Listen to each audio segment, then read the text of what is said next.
Let's jump right in. Welcome to The Explainer. Today, we're diving headfirst into Friedrich Nietzsche's incredibly vivid, highly metaphorical world of Thus Spoke Zarathustra.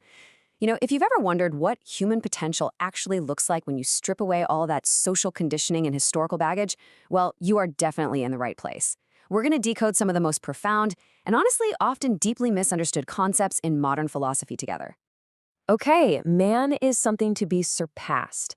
This single, incredibly powerful quote pretty much sets the ultimate stakes for human existence, at least according to Nietzsche.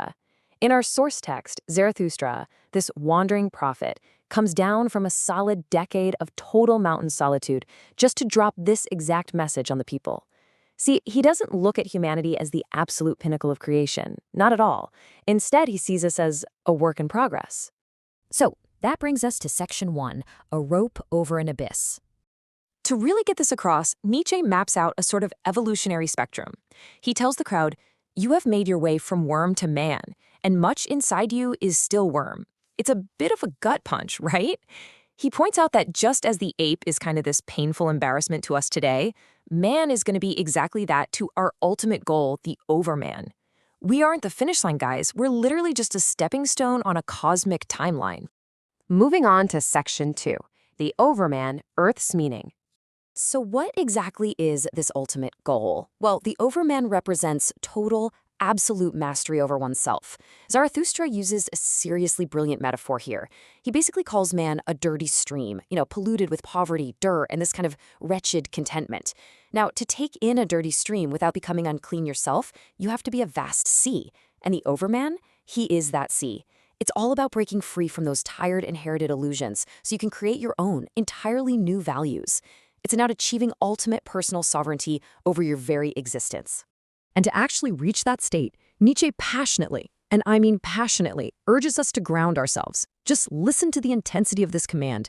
Remain true to the earth, and do not believe those who speak to you of otherworldly hopes.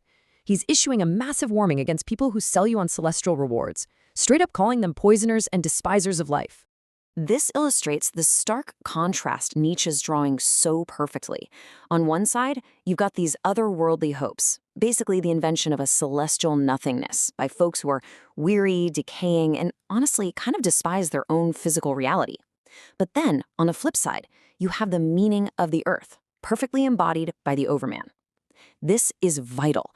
It is a life-affirming power, characterized by lightning, frenzy, and this endless, unyielding capacity to create. The whole point is finding ultimate value right here, in the messy physical reality of our actual lives, not waiting around for some promised afterlife. Okay, Section 3, The Tightrope and the Bridge.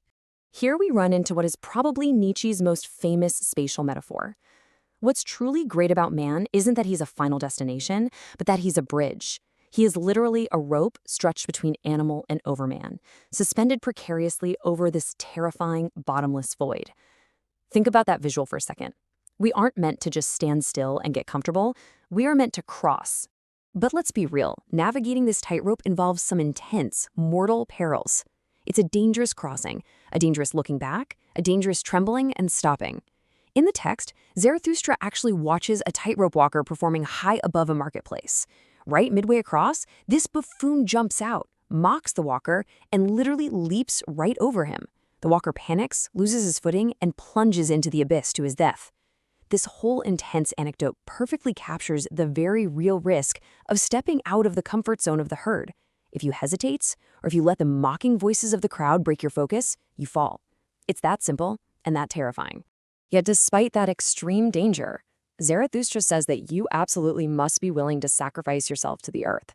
To cross that bridge, you have to be a downgoer. And what does that mean? It means sacrificing your current, comfortable, and let's face it, flawed self. You have to leave behind who you are today so that you can become an overgoer, actively helping to pave the way so the overman can eventually arrive.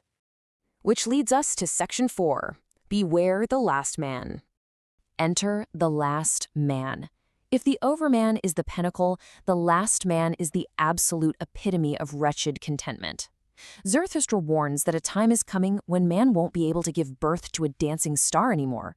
The last man is this creature who seeks nothing but comfort, warmth, and total conformity.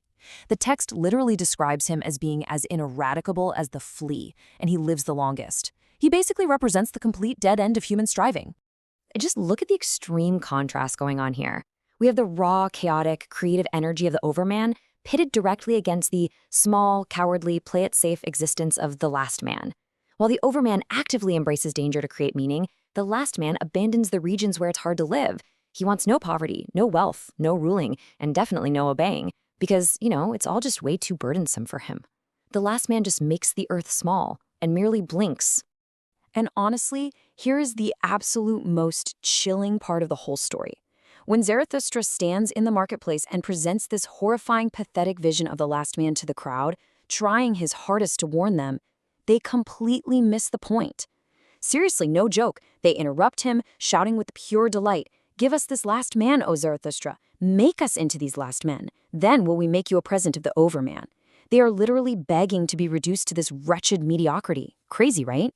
Section 5. Becoming who you are. So, to avoid that fate, we're implored to really harness our internal chaos. One must still have chaos in oneself to give birth to a dancing star. Your passions, your contradictions, even your deep suffering, they aren't things to just suppress or medicate away so you can be comfortable. Not at all. They are the essential raw materials you actually need to create something magnificent and entirely new, that dancing star. So, how do we practically pull this off? Well, Zarathustra outlines some pretty clear steps for self-surpassing. First up, you have to experience what he calls the hour of great contempt. That's when your current petty happiness, your so-called reason, and your virtues just become downright repulsive to you. You take that disgust and you use it as fuel. Second, you have to trust the profound intelligence of your physical body, what Nietzsche refers to as the subconscious self pulling the strings behind your ego.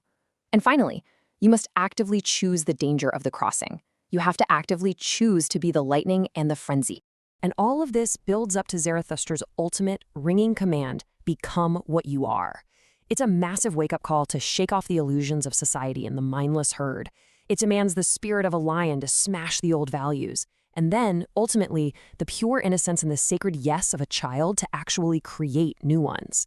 It is entirely about embracing your true earthbound potential with absolute joy and doing it without a single apology.